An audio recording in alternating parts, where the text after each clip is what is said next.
Hey guys, Mike here. I'm going to bring some new fun for your grilling and outdoor fire needs.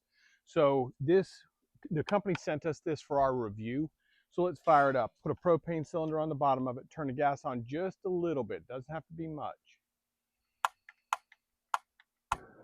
And there it is. And then you can turn it up.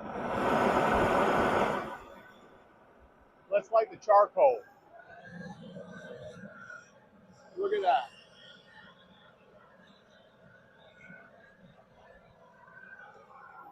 And just like that, it's lit. When you're standing here, you're waiting on the grill, waiting on the charcoal to be ready. It's simple. Burn the weeds off your patio. Look what a great job that does. You have outdoor torches that you need to light. This is a great way to do that. Campfires, so if you want to take this camping, you can light your campfires with it. But this is a great propane gun. I love this thing. Get you one of these, you're not going to be disappointed. Have a great rest of your day.